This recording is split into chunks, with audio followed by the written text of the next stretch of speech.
Batuques e confetes. Bom, gente, estamos de volta. Demoramos um pouquinho para voltar, gente. Vamos confessar assim que a gente está aqui nessa fase de disputa de samba enredo aqui no Rio de Janeiro, assim. Então a gente foi meio que afogado por tanto samba enredo, tudo. Então a gente não conseguiu, né, botar os episódios, né, como a gente coloca quinzenalmente, tudo. Mas nós voltamos com grande estilo, né? A gente está recebendo a Karen Aguiar, que já passou por aqui. Eu estava até falando com ela no off, que ela passou aqui no começo de 2022, né? Então já tem muito tempo, né? Parece uma vida, né? Que nós já estamos em 2025, né? Então a gente está recebendo aqui a Karen Aguiar, que é a batuqueira regente do Maracatu Leão Coroado, produtora cultural, historiadora e muitas outras coisitas mais que nós vamos conversar nesse bate-papo. E aí, Karen, tudo bem? E aí, pessoal, tudo massa? Não corre. Como sempre, né? Inclusive, quem tá acompanhando o bate-papo da gente, a gente até deu uma atrasadinha que tá todo mundo no corre, né? Então é assim mesmo, a gente vai nessas brechas, a gente vai conversando, né? Karen, primeira coisa, assim, né? Como você já passou por aqui, né? Eu queria resgatar um pouco, né? Tipo assim, desde lá até aqui, né? A gente vai atualizar esse nosso bate-papo aqui, né? Eu lembro que quando você veio da outra vez, você conversou bastante, né? Sobre o Viva o Mestre, né? Tudo isso, tudo. Mas eu já sei que as produções audiovisuais aumentaram desde lá, né? Então eu queria que você começasse a contar um pouquinho, né? Como é que foi assim, essas outras produções, tudo? Nossa, faz uma vida desde o Vivo Mestre. Às vezes eu me pego meio esquecida dele, na verdade. Não porque não foi relevante, mas porque já faz muito tempo, né? E ao mesmo tempo não faz tempo nenhum. Eu tenho continuado no trabalho de audiovisual, buscando me profissionalizar cada vez mais para trabalhar com a salvaguarda da cultura popular dentro de um cinema de baixo orçamento, principalmente, né? Pensando nessa. De fato, na condição financeira, né? E de recursos de equipamento e de técnicos que a cultura popular tem disponível, né? É muito difícil fazer um cinema caro ou um cinema super equipado, pensando nas nações de Maracatu, por exemplo, né? A não ser que seja um equipamento ou pessoas que vêm de fora ou que pesquisam isso, mas assim, de dentro das próprias nações de Maracatu, né? É uma coisa que é difícil ainda. Então, eu tenho trabalhado um monte para me profissionalizar, fazendo alianças, né? Parcerias com a galera que trampa com audiovisual aqui no Recife e que está disposto a fazer, né, audiovisual de baixo orçamento. Então, desde o Vivo Mestre, eu fiz o Leoas Doc, que foi um filme que foi aprovado numa lei de incentivo de cultura aqui de Pernambuco, né, no edital microprojeto do Funcultura, que é do governo do estado, né, a lei de incentivo à cultura do governo do estado. E esse filme ele foi feito em memória da minha avó e para retratar a importância, né, das mulheres dentro do contexto do Maracatu Nação, especificamente dentro do Leão Coroado, né? Quem são as mulheres que fizeram essa nação ser o que é e como que elas continuam fazendo, né, suas atividades, né, seus saberes, para que o Maracatu continue funcionando. E aí, depois do Leoas, eu fiz o Griots do Leão, que é uma websérie de 10 episódios, e faz pouco tempo, menos de 6 meses que ela está inteira no YouTube. E foram 10 episódios para falar de pessoas, né, de identidades que compõem o Leão Coroado. E aí a gente tem 6 episódios biográficos, né, que são Luiz de França e Dona Santa, que são 2 pioneiros do Maracatu Nação em Pernambuco. Tem um episódio sobre meu avô e a minha avó que foram importantíssimos para o Leão Coroado, que eu conheço, né? Entender que esses audiovisuais são todos a partir do meu ponto de vista, né? Do que eu acho massa de retratar. E tem um episódio sobre a minha ascensão a Pito e sobre a ascensão da minha mãe à presidência. Os outros 4 episódios juntam várias outras pessoas dando seus depoimentos em figuras específicas, né? As baianas, as rainhas, os vaqueiros e as crianças que vivem dentro do Leão Coroado. E aí tem mais 2 audiovisuais que estão aí na fase do planejamento, na construção, que vão ser lançados ano que vem, então tem bastante coisa rolando. Desculpa, eu fiquei presa num compromisso mais cedo, só consegui chegar agora. Imagina. Eu ia falar, né, que eu já tinha preparado até a tua apresentação, aqui o textinho, mas quando a gente entrevistou a Karen pela primeira vez, ela era historiadora. Hoje em dia a gente já pode apresentar ela como cineasta e documentarista também. É mais documentarista do que cineasta, eu acho. Eu acho que o cinema, ele tem uma coisa muito de a gente pensar o cinema hollywoodiano, né? Efeitos especiais e Superman e tudo mais. Eu acho que documentarista é mais a coisa do, de fato, documentar, e é o que eu faço, né? Eu não estou preocupada com o cinema. É claro que ter imagem bonita vai me ajudar a garantir mais visualizações, mas assim, pensando em prioridades, muito mais me importa o conteúdo que eu estou gravando, né? O que eu estou trazendo para a galera assistir, do que se a cor do filme tá bonita ou se eu tenho um efeito especial. Então, eu acho que documentarista é a palavra. Adoro. E que super flerta com a tua carreira de historiadora também, né? Sim, eu tenho trabalhado para fazer tudo que eu fiz. Eu tive que fazer uma pesquisa histórica, né? Tanto de acervo, né? De olhar os arquivos que eu queria encontrar coisas do Leão Coroado, de entrevistar pessoas no teor historiográfico, historicista, na verdade, né? De ter entrevistas de conteúdo, assim, quero saber essa história, me conta. E o documentário, ele entra só para registrar isso além da minha cabeça, né? Tipo, eu quero que mais pessoas ouçam essas coisas que eu estou perguntando e eu estou descobrindo. E é muito importante, né? A gente ter essa coisa da salvaguarda, tudo, da gente ter não só que a gente parte daquele. Durante muito tempo não tinha nem escrito, né? Aí ter escrito e ter o audiovisual aí é maravilhoso demais. Não, eu ainda penso que o material escrito, pelo menos sobre maracatunação, ainda é escasso. E ele não é tão acessível e útil para as nações de maracatu de fato, né? Não estou dizendo que não é importante, mas a maioria é de um ponto de vista que não é o nosso, né? Que não é familiar para a gente. E eu falo isso enquanto brincante de maracatu, né? Ler sobre maracatu na academia é muito chocante, porque tem tanta coisa que é diferente do que a gente está acostumado a ver. Eu ia te falar isso. Sabe que eu amo maracatu, né? E quando eu quis estudar e mais ao fundo, o único livro que eu consegui foi esse aqui. E assim... Ressignificar velhas histórias. É um classicão. Até para conseguir nos sebos e tal, foi difícil. Pois é, eu não tenho uma cópia dele, nunca consegui uma. Eu tô com uma cópia emprestada do meu orientador, inclusive, meu orientador vou devolver quando possível. E eu comprei num sebo aí de Recife. Pois é. E aí é isso, né? Um dos poucos materiais que são escritos por uma pessoa que é maracatuzeira. O Ivaldo, ele estava inserido no Caminho de Estrela, né? Mas é isso. Então, a literatura sobre maracatu, ela não vem dos maracatus na ação como autores, né? Não é a galera de maracatu escrevendo para a galera de maracatu. Então, eu acho que é meio inacessível ainda no quesito linguagem, né? É inacessível. O audiovisual, ele meio que tá aí para fazer essa acessibilidade acontecer, né? E a gente pode falar em acessibilidade das pessoas que não estão na academia e estão no maracatu e podem assistir, né, numa tela e ver e ouvir. E a gente pode pensar em traduções acessíveis, né? Libras, legendas acessíveis, várias outras coisas que a gente pode fazer para que essas informações, né, cheguem em mais pessoas. E eu acho que pensando também na minha necessidade de múltiplos estímulos sensoriais, né? Ver e ouvir me faz entender a coisa de uma perspectiva diferente do que seria só ler, por exemplo, uma descrição do que eu gravei, ou ler a história, né? Ver o contexto em que a pessoa está inserida faz muita diferença para mim. Eu acho que é uma dos grandes motivos pelo qual eu escolho o audiovisual como ferramenta de salvaguarda.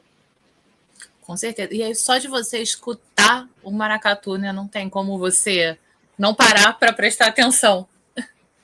Uma coisa é você ler as loas, né? Mas você escutar ali com aquela alfaia não tem como.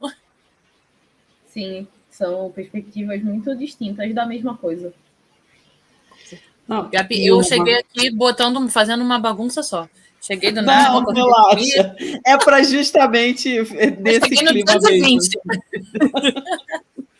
Não, e Karen, eu quando a gente estava preparando a pauta, né? A gente faz aquela pauta básica, tudo, né? Mas é justamente isso. A Nath já chegou, vamos bagunçar, porque é para ficar nesse clima de bate-papo mesmo. Mas uma coisa que eu achei engraçada, que na época que a gente geralmente fazia um resumo, né, do bate-papo, né? Você falando sobre esse documentário das leoas, né? E aí você ainda era uma ideia, né? Isso é muito legal, né? Você vinha, a gente pensar assim que tava aquela coisa e aquilo foi para frente, né? Então, acho muito legal isso, né? Quanto assim, a gente tem vários planos, né? Mas a gente colocando em prática, né? Eu acho que é muito bom, né? Nossa, total. Eu acho que é massa para registrar, inclusive, a passagem do tempo, né? Pensar o tempo na história e entender que 10 anos não é nada, né? De tempo, assim. Quando a gente pensa na existência, né? 10 anos é muito pouco. Ao mesmo tempo que tanta coisa muda, não necessariamente em 10 anos, né? Um mês dá para mudar muita coisa. E eu acho que estar atualizando essas informações é muito massa para acompanhar, né, essas trajetórias. Não, com certeza, né? Quando eu ia vi falar que você uma tinha coisa. lançado, eu falei pra Gabi, cara, a próxima temporada do podcast a gente tem que começar com a Karen para ela contar. E Karen, né, você falou muito sobre, né, a gente no começo tudo, né, sobre essa, e a Nath também falou, né, sobre essa questão da salvaguarda, tudo, né, eu acho que assim, a gente tem que pensar cada vez mais sobre isso, sabe, sobre pensar nisso, né, e eu acho que você também tocou nesse ponto dessa linguagem, né, de tipo assim, de ter esse material feito de quem faz parte da festa, né, quem brinca, né, isso faz toda a diferença, sabe, porque a gente que tá no meio, a gente vê assim, cara, esse cara sabe, porque ele tá falando um negócio que eu vivo, entendeu? E não é aquela coisa assim, só meio que contemplando de fora, né? Nossa, total. Eu estou fazendo um trabalho agora que é externo ao Leão Croado, né? E é um trabalho com a companhia de frevo. E aí a gente estava pensando numa pessoa que pudesse gravar as imagens e eu disse assim, tem que ser uma galera que conhece frevo. Porque essa pessoa tem um olhar que eu, como contemplador apenas, não tenho.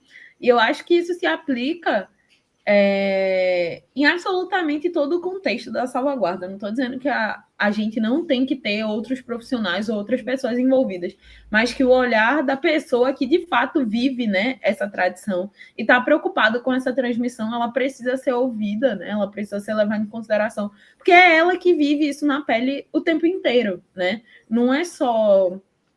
É isso, maracatu para mim não é só uma manifestação de cultura, né? É quase que meu estilo de vida. Eu vivo maracatu por absolutamente 24 horas, 7 dias por semana, todas as semanas do ano.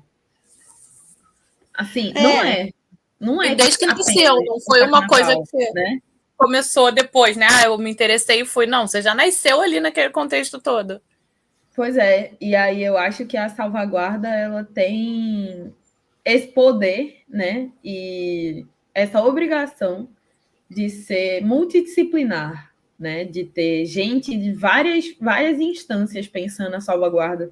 Não é só o historiador, ou só o antropólogo, ou só o arquivista, ou só o brincante de maracatu. Eu acho que a salvaguarda tem que ser um esforço coletivo, né, social, inclusive, né, governamental, inclusive, para que a gente consiga pensar essas manifestações de amplas perspectivas, né? E, a partir disso, conseguir fazer uma salvaguarda com mais precisão. Não só pensando em fazer um museu para o maracatu ou um museu para o frevo, mas pensando como que o frevo pode resistir ao capitalismo, por exemplo, né? Ou como as nações de maracatu podem resistir à crise climática, e todas essas outras coisas. Eu estava falando sobre uma coisa muito específica um tempo atrás, e depois eu fiquei pensando no que eu disse. E é muito doido que a gente fica pensando, colocando a cultura como uma coisa impagável, né? É uma coisa de uma estima, de um valor impagável, não pode ser emitido em preço, né? É um valor. Ao mesmo tempo que todo mundo que brinca maracatu, ou qualquer que seja a cultura popular, está inserido no capitalismo, porque esse é o modelo de vida que a gente vive. E aí, como que eu faço cultura? Como que eu tenho tempo livre, né? para fomentar a cultura, para fomentar a minha tradição, se eu preciso trabalhar na escala 6x1, né? É isso. Onde é que arruma o tempo para fazer? As pessoas meio que apagam isso, né? Que cultura não dá dinheiro, né? Cultura de base, pelo menos, tradicional de base, não dá dinheiro. E que a gente precisa se dividir no mínimo em dois, né? Um para trabalhar, né? CLT ou qualquer que seja a coisa que a gente escolha fazer. E fazer cultura popular, porque nem sempre uma coisa vai... As duas coisas vão estar unidas, né? E aí eu fico pensando que a salvaguarda ela tem que atuar, inclusive, nisso, em garantir que as pessoas que façam as manifestações possam continuar fazendo as manifestações. Porque se os brincantes, sei lá, de cavalo marinho não puder mais brincar cavalo marinho, vai acabar. Não importa se a gente fez um museu de cavalo marinho. O museu é ótimo, é lindo, mas é uma coisa estática, né? Ele não acontece, ele está ali documentado e pronto.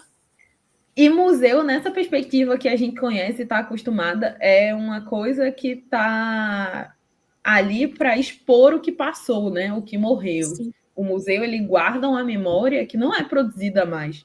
Pelo menos os museus tradicionais, né? Hoje em dia a gente tem vários museus que têm outras pegadas e isso é massa, né? Ver a museologia, a museografia mudando para que as coisas continuem a ocupar esse equipamento, só que estando vivo, né? O brinquedo não precisa, o artista não precisa morrer para expor sua obra. E aí, mas ainda assim, eu acho que é muito importante pensar estratégias para fazer com que os brinquedos continuem existindo, porque só salvaguardar o que passou, né? E não se precaver para um futuro. Fica naquela coisa de todas aquelas manifestações que acabaram se perdendo no tempo, né? Porque é isso, não tem mais tempo de fazer, não tem mais quem saiba fazer os instrumentos, quem saiba fazer as fantasias, sim, tudo isso. Eu acho que é isso, né? É meio repetitivo, mas é o que é. A salvaguarda ela precisa garantir a existência, né? E uma existência digna, não só uma sobrevivência para os brinquedos, além de registrar, documentar o que se passou. E eu acho que, Karen, dentro dessa coisa de garantir o vivo, você tem feito muito também, fora os documentários, dando oficinas não é nem pelo Brasil inteiro, gente. Essa mulher, cada hora, ela tá num pedaço do mundo dando oficina de maracatu. Esse ano eu bloqueei o máximo de viagens que eu pude no primeiro semestre, porque eu queria passar o segundo semestre em Recife, fazendo todas as coisas que eu preciso fazer pelo maracatu, né? E isso é uma coisa que é muito pelo Leão Croado, especificamente.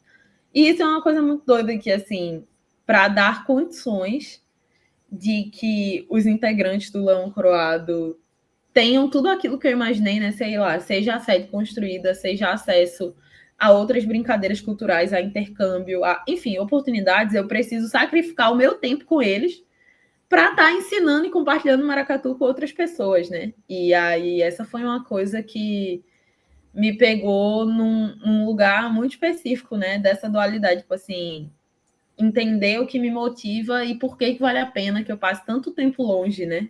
De casa. Porque daqui a uns anos a sede vai estar pronta e aí eu não vou precisar viajar tanto. E não que não seja uma experiência massa, né? Eu gosto demais, velho, de viajar e da oficina. Eu acho que é sempre... É sagaz esse trabalho. Eu tenho que estar o tempo inteiro pensando em como fazer para que o maracatu alcance mais pessoas, né? Inclua mais pessoas ou passe por X desafios e X dificuldades. E eu acho que isso acrescenta muito para mim como pessoa na minha experiência de vida, assim. Mas eu estou ansiosa para ter meus 60 anos e estar vendo todas essas coisas acontecer sem necessariamente eu que esteja fazendo. Tipo assim, criar um monte de menino para fazer essas coisas, ficar de boa me balançando na minha cadeira de balanço, fazendo crochê, sabe? Já fiz muito, agora é a vez de vocês aí. Bem por aí. Assim, eu estou aproveitando muito isso na juventude, né? E fazendo o máximo de descobertas que eu posso fazer e aprender o máximo que eu posso aprender Mas é um trabalho que demanda muito. Assim, essa coisa tem ficado cada vez mais clara, assim, para mim, ao longo dos anos. E nem faz tanto tempo, assim, que eu estou fazendo esse trabalho, mas é isso, a sensação que eu tenho é que o tanto que vale a pena, né, em recompensa não só de pagamento, né, mas em recompensa de aprender, experienciar, viajar, descobrir, conhecer, ensinar, aprender, todas essas coisas. Tudo isso tem um custo, assim, né, de tempo, esforço, cansaço. Não, e tem uma coisa que eu fico pensando muito, assim, né? Que eu sou a professora mais da matemática, né? Mas assim, o quanto que você tem esse desafio de você chegar nesse lugar, que às vezes é um lugar fora, que tem a questão da linguagem que é diferente, você não sabe muito bem o que você está esperando. Assim. Tem uma turma formada ali e você fala, meu Deus, e aí? Tem que pensar muito rápido para adaptar, né? Então, eu acho que isso também. E isso também te faz crescer, né? Porque eu acho que esses desafios você vai criando estratégias e às vezes surge uma outra situação, falando, já vivi isso em outro lugar, posso tentar fazer algo parecido, né? Nossa, eu sou a rainha das dinâmicas em grupo agora para aprender maracatu, porque eu me deparei com desafios muito específicos ensinando o baque do leão croado, né? Cadência, velocidade, tempo. Não necessariamente todo mundo que toca maracatu é musicalizado, são coisas completamente distintas, né? E às vezes a gente encontra uma galera que não tem sensibilidade rítmica. E ok. A gente. Eu sabia que ela ia falar isso, cara. E aí, isso tudo é culpa de uma sociedade que não investe em criar crianças artistas, né? Exatamente. As crianças, elas precisam ser artistas, não artistas, mas artísticas.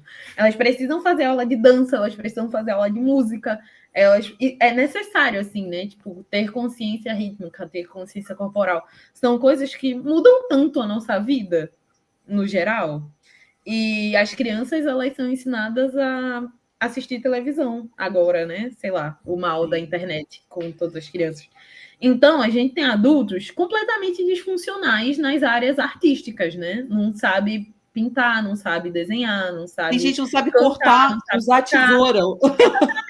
Exatamente. E aí, com música, é complexo. Eu sou muito exigente com o meu trabalho, e aí isso às vezes me coloca numas marés de frustração assim gigantes. Porque eu encontro uma galera que não dá conta e eu fico tipo assim, velho, o que eu posso fazer para fracionar esse conhecimento, para quebrar ele, para que ele fique desse tamanho que essa pessoa consiga aprender pelo menos esse pedacinho. E aí é isso, tipo, às vezes eu dou uma oficina que eu saio muito frustrada e que é muito ruim, que eu ligo pros meus amigos batuqueiros daqui do Leão Croado e fico horas conversando, tipo assim. Gente, eu não posso fazer oficina com a Karen. Eu já ia perguntar para ela. Eu ia te perguntar quando é que você vem da oficina no Rio, porque na última eu não consegui e agora eu vou lá só te ver. Não, vai tocar. A gente vai cobrir, a gente tocar. Cobre. Vai tocar sim. Olha, a única experiência que eu tive tocando maracatu, vou te falar que foi a maior vergonha que eu passei na minha vida, mas eu falei, tenho que ir. A mestra Joana veio me dar uma oficina de AB aqui. Eu nunca tinha pego no AB na minha vida. Eu fui com AB emprestado. Porque a galera começa pelo mais difícil. Olha, eu tenho dito isso nas minhas oficinas e a galera tem tipo assim, nossa, esclarecedor. As pessoas se colocam em situações que às vezes são desnecessárias. Por quê? Não, mas foi muito bom, mas foi tenso. Se não tem nenhum conhecimento prévio, é bom se preparar um pouquinho antes. E aí, eu acho, né, nas minhas teorias de aprendizado e estudo sobre maracatu, o conhecimento prévio do maracatu tem que ser com o quê? Com ganzá. Porque é um instrumento que vai era só você a balançar. Aí eu falei, eu toco caixa no Sargento Pimenta, né? Que, ok. É aquela caixa maior, mas já era alguma coisa. Aí quando eu vi, eu falei, só tem a B, umas 2 amigas minhas foram, eu falei, tá bom, eu vou. Mas assim, eu fiquei muito feliz quando ela bateu no meu ombrinho e falou, sobe para as iniciantes. Eu falei, graças a Deus. Ufa. Não, foi isso. Eu imagino, as oficinas de AB da mestra Joana são uma das oficinas mais rigorosas que eu já tive notícia, assim. Eu nunca tive a oportunidade de fazer uma. Quase fiz uma em BH, mas ela chegou... Eu fui embora num dia, ela chegou na noite do mesmo dia para dar oficina. Tipo assim, a gente nunca se chocou. E é uma das oficinas mais rigorosas, porque ela exige não só o ritmo de tocar, mas o ritmo de dançar, né? Joga o Tocar cabelo, bem, joga a saia. e tocar bem com a mestra Joana é quase um treino de crossfit. E aí, No dia seguinte, eu tava com dor nas pernas, tá? Aí, ó. E aí tem uma galera que não sabe tocar e dançar, por exemplo, né? Não tem coordenação para tocar para um lado e se mexer para o outro. Isso é completamente normal porque a gente não treina essas habilidades. E aí eu tenho dito que, assim, velho, todo mundo que quer tocar maracatu tem que começar tocando ganzá, porque o ganzá vai dar uma consciência de ritmo que um bombo e um caixa não dão inicialmente, né? Tá anotado aqui, quando eu for me matricular para fazer contigo. Aí, ó. Nunca peguei no ganzá também, mas até lá dá tempo. Dá tempo. E aí é isso, né? E aí eu entro numas marés de frustração, assim, e sempre, eu nunca fiquei presa, eu sempre consegui sair depois de algumas horas falando sobre isso com alguém, para desenvolver atividades que façam as pessoas terem e criarem uma maior consciência. Mas é isso, ensinar maracatu para adultos é muito difícil, porque é uma galera que não está disposta a se colocar no lugar do erro, né? Porque quando a gente é adulto, a gente entende que errar é ruim e que isso é muito mal. E autocrítica, eu deixo de começar um monte de hobby porque eu não quero ser ruim de primeira. E a galera vai tocar maracatu e não quer ser ruim, mas assim, vai ser ruim. A não ser que você tenha um talento natural para coisa, mas ainda assim você vai precisar estudar. E aí é isso, é uma galera que não está disposta a errar e tentar, errar e tentar, errar e tentar, sem ficar emburrado, né? Então, é muito doido de estar vendo isso, né, nas pessoas e dizer assim, gente, oficina é o lugar seguro para errar. A gente tá aqui para errar e corrigir. Ruim é se vocês botarem isso para tocar sem nunca ter ensaiado, sem nunca ter errado na rua, sem nenhuma instrução de como resolver. É muito pior. É melhor errar na oficina, porque aí eu vou ter como corrigir. E é isso, eu já passei por pontos muito específicos, assim, de umas melhorias muito importantes na minha didática, nesse contexto de ficar frustrada numa oficina muito ruim e, assim, entender que a frustração é comum, né, é normal do trabalho, mas eu acho que eu tive boas viradas de chave, assim, com as frustrações.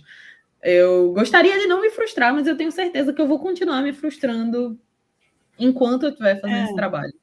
É normal, cara. Assim, né, com esse negócio de aula particular, tudo, eu lembro que uma vez eu peguei um aluno que ele tinha um pavor de borracha, porque a antiga professora dele disse que ele não podia pegar borracha, que ele não podia errar, que não sei o que.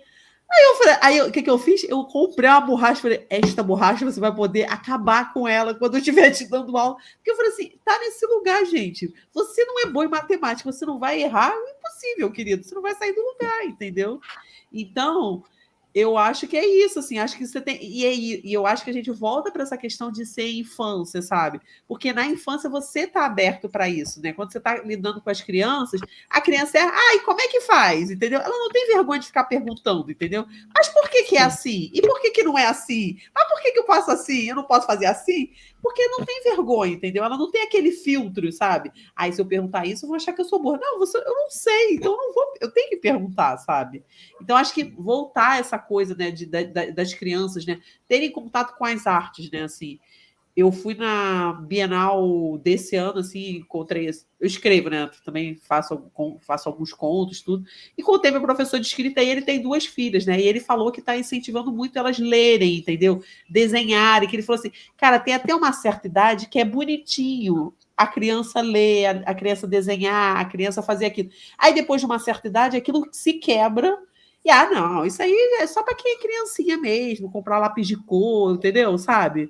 Então, acho que é isso, assim, acho que como a sociedade da gente faz a gente, sabe, quebrar esse caminho, assim, porque todo mundo teve um estojo de lápis de cor, fez com giz de cera, pintou, botou a mão na tinta e botou no papel, mas em algum momento isso se perdeu, né? Não ironicamente, eu estou resgatando esse meu hábito. Eu comprei uma caixa de lápis de cor deste tamanho. Ah, que legal! Escolhi um caderno e agora eu me proponho a pintar coisas. É bom? É muito boa? Não, mas eu tô achando divertidíssimo. Eu tive uma época que eu tava tão viciada naqueles livrinhos de colorir pré-Bob Good, né? Que eu chegava, eu tenho enxaqueca, né? Às vezes eu passava a tarde inteira pintando no final de semana, e no final do dia eu tava com enxaqueca, que era um vício, ficava compulsiva em estar pintando. Ficava bonito? Não, mas era uma delícia. Eu tô tentando segurar a onda, a minha ideia tem sido desenhar páginas inteiras, não necessariamente de desenhos gráficos, né? Sei lá, desenhar uma casa, mas assim, pensar formas e preencher a página. E aí tem um Instagram que é um cara que ele posta uma página por dia. E aí eu só me inspiro e vou lá e faço negócio. Tô adorando. Mas você fugiu de mim, eu vou voltar. Tem oficina no Rio programada, Karen? Olha, eu acabei de voltar do Rio, você soube? Sim, mas você não veio no Tambores de Olocum. Eu não soube que você estava no Tambores. Eu não sei. Puxa, pois não acredito. Eu estava aí mês passado. Eu lembro que você veio lá para Rural, para o pessoal do Barque de Seda. Pronto. A gente até postou. No dia seguinte, eu fui pro Rio. Eu só soube lá do Barque. Eu até falei com a Gabi, falei, se não fosse tão longe de Seropédica, eu acho que eu ia me candidatar. Pois eu fui pro Rio, dei uma oficina lá no Tambores. Então, o que acontece? Minha agenda de oficinas agora é uma oficina específica em São Paulo, que eu tô indo para um fim de semana, e um dia depois em BH eu volto para Recife, acabou. Eu já passei mais tempo do que eu tinha planejado, né, dando oficina fora, tanto que eu tive que apertar o cronograma do Leão Coroado, e a gente só vai começar os ensaios em 1º de novembro, porque é a partir daí que eu tenho os sábados livres, e eu não queria, começar em setembro e passar, sei lá, 3 fins de semana viajando, e aí, né, tá fragmentado. E eu tô no processo seletivo do mestrado. Se eu passar no mestrado, eu vou dar uma pausa nas viagens de longa duração com a oficina, porque eu quero estudar. Mas se tudo der certo também, ano que vem eu tô em Recife, é meu plano, vamos ver. Boa, manda mensagem. No geral, a gente sempre organiza a vivência de conversa e baque pertinho do carnaval, uma semana antes. Você vier nessa época? É meu sonho. Mas o problema é que o carnaval daqui me pega também, né? Eu fico ali. Tudo no mesmo tempo. A gente que brinca, a gente que gosta de carnaval é terrível. Abrir mão, assim, sabe? Ter as outras experiências e, mas eu vou perder daqui. Quer dizer, eu posso ganhar. Tem que fazer rodízio. Mas eu vou te falar, não é puxa-saco de jeito nenhum. O único lugar que eu me vejo passando, pelo menos assim, não digo o carnaval inteiro, mas alguns dias do carnaval hoje é em Recife. Meu sonho, assim, é passar um carnaval aí, ou então pelo menos uma préviazinha, mas vai rolar ainda. O meu, eu toco agora eu tô tocando no Sargento Pimenta, né? E o antigo mestre da gente, o Felipe Resnick, ele foi morar aí. Ele estuda ciranda e foi passar uma temporada e ficou. E aí, às vezes eu falo com ele, ele fala, vem pra cá, que eu te levo nos lugares. Eu falo, amigo, eu vou dar um jeito, eu vou. Vem mesmo. É maravilhoso, sim. É maravilhoso, né? Eu imagino, mas eu tenho muita vontade, porque eu não conheço, quero muito. Pois, vem me manda mensagem pra gente bolar um plano. Pode deixar. Ano que vem vai estar na programação. Não, e cara, você já falou, né, que tá aí, né, um ensaiozinho, programando tudo, né? E aí eu até tava pensando, né, quando você veio aqui, você não tinha ido pra rua, né? A gente ainda tava naquele processo tudo, né? Não foi, amiga? Eu não tinha, quando a gente gravou com ela. Não, acho que a Karen tinha ido pré-pandemia, você foi pra rua, não foi? Não, depois da pandemia. Aquele período que a gente foi ainda não. Acho que ela não tinha ainda, não. Não foi no começo de 2022. Como assim, indo pra rua? Não, tipo assim, por exemplo, assim, quando a gente conversou, quando teve o nosso bate-papo, né? A gente estava conversando tudo e ainda estava aquela coisa de pandemia, ou não? Eu estou viajando. Sim, não, a gente bateu papo no meio da pandemia. Foi no meio da pandemia, né? E aí, tipo assim, aí agora você falando assim, como é que estão os preparativos, né? Tipo assim, pro próximo, entendeu? Pro próximo. Agora. E você já falou dessa organização, tudo, né? Mas como é que estão os preparativos? Dá para soltar algum spoiler, alguma coisa assim, que a gente gosta, né? O Carnaval do Leão Coroado é muito tradicional, a gente faz as mesmas coisas todos os anos e a gente é muito feliz com isso. Noite para os Tambores Silenciosos de Olinda é 9 de fevereiro de 2026. Carnaval ano que vem vai ser cedinho, né? A primeira e segunda semana de fevereiro. Sim. E aí a gente, a partir do momento que começar os ensaios, é trabalho de carnaval até passar o carnaval. E aí, um outro spoiler, que é um spoiler importante, precioso, é que a gente tem uma data para a obra da laje. Que maravilha! A gente tem uma data para a primeira etapa da obra, né? Que é a primeira etapa, não, que já tiveram várias etapas até aqui, mas a etapa da laje a gente vai fazer em março, depois do carnaval. Uhul. A ideia é dar uma esquentada na campanha de financiamento coletivo para que a gente consiga o recurso inteiro para terminar, né, a sede nesse período, né, enquanto a laje está rolando, né, está sendo curada, construída e tal. Mas mesmo que a gente não consiga o dinheiro para levantar a sede toda, a gente vai fazer a laje. A laje sai. Boa! E aí, imagina o alívio de resolver todos os problemas de infiltração. Nossa, eu ia falar isso agora, sem chuva. De frio. Vai entrar na temporada de chuva com a laje prontinha, bonitinha ali. Nossa, eu nunca dormirei tão tranquila quando eu tiver essa consciência de que nada vai molhar na goteira. Ai, com certeza. Não vai ter nenhum couro molhado, nenhuma madeira retorcida depois. Nossa, e a gente teve um golpe triste demais. A gente fez uma marcenaria, né? Tipo, vários móveis de marcenaria à disposição para guardar os instrumentos mais antigos, né? Tem um bom de barrica, o bom do meu avô, tá? Um baú para guardar as coisas do Leão Croado. E aí deu uma chuva que a calha não aguentou a pressão, né? Tipo assim, a vazão da água. E a caixa que tava o bombo do meu avô virou um aquário, velho. Um aquário, assim. Eu só fiquei assim, olhando a caixa encher d'água e tipo assim... Meu Deus. Mas deu para salvar o bombo do teu avô? Não, deu. Tá tudo... Ok, a madeira, ela está danificada, tristemente, depois dessa chuva, mas a gente não perdeu nada do que tinha dentro, né? Uhum. Mas assim, danificou a madeira, eu vou ter que refazer. Sim. Vai ter que refazer. Ai, dá uma dorzinha no coração, né? Mas é isso. Olha, temos boas notícias, gente. Então, olha só.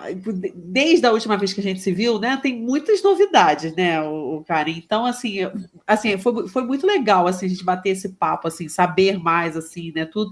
E eu acho que, assim, é aquela coisa. Quando vier, a gente vai ficar de olho, né, amiga? Entendeu? Uhum. Você eu aviso com antecedência. Isso, prometo. avisa, entendeu? A Nath já vai... Vou arranjar um ganzá para ela, Nath. Já vai treinando. Eu vou botar minha caixinha para jogo aqui. Entendeu? Mas, cara, a gente queria te agradecer. Muito legal saber, assim, sabe? De ver essa passagem do tempo, né? Que foi o que a gente conversou no começo, né? Como, assim, é pouco, mas é muito tempo ao mesmo tempo, né? Então, acho que eu falei bonito agora. Mas, assim, queria te deixar esse último... hoje, amiga.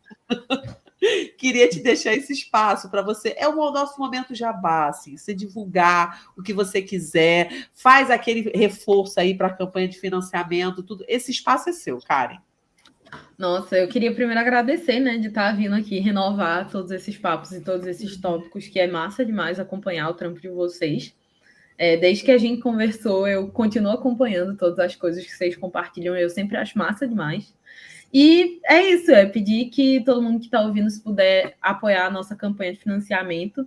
A gente está com uma campanha online no Apoie-se, né, que é uma plataforma que ajuda a fidelizar, né, esses apoios, e a partir de R$10 recorrente no cartão de crédito você pode contribuir com a construção da laje do Leão Croado. Melhor que pagar streaming para ficar vendo tela. Então, assim... Exato. Ajuda nós. Só paga. Galerinha, vai aí, separa aí o cartão. Tá escutando, tá escutando não, tá vendo a gente no celular, né? Porque basicamente a gente vê tudo pelo celular hoje em dia. Ou tá escutando, né? Tem a galera que é fiel lá do Spotify e tudo. Gente, chega lá no Apoia-se, entendeu? Ajuda a construir a laje, a sede. A laje, a sede, entendeu? Gente, é isso, entendeu? Eu acho que a gente tem que fazer parte, assim, né? Como a gente conversou essa coisa da cultura, que não é, né, prioridade, a gente tem que fazer dela prioridade para a nossa vida, entendeu? E a prioridade para crescer cada vez mais. Então, galera, ó, tô dando esse puxão de orelha aí, aproveita já, entendeu? E, Karen, obrigada mais uma vez, entendeu? Então, quando quiser, pode voltar. A gente adora atualizar o bate-papo aqui. E brigadão mesmo, assim, a gente adorou conversar contigo. Nossa, eu que agradeço, foi massa demais. E a próxima oficina tua no Rio, pode deixar que eu estarei lá, com o Ganzá. Pode deixar que eu aviso. Não, vou sim, com certeza. Beijo, gente, amor. Beijo. Beijo. Gente, e daqui a 15 dias, amiga, nós estaremos de volta? Não sabemos ainda, gente. Estamos vendo umas coisinhas aí, mas a gente não vai divulgar ainda, não. Fiquem atentos que em breve vai ter outro episódio aí, gente. Então, até o próximo episódio. É isso, a gente bota lá no Instagram o próximo. Beijo, gente.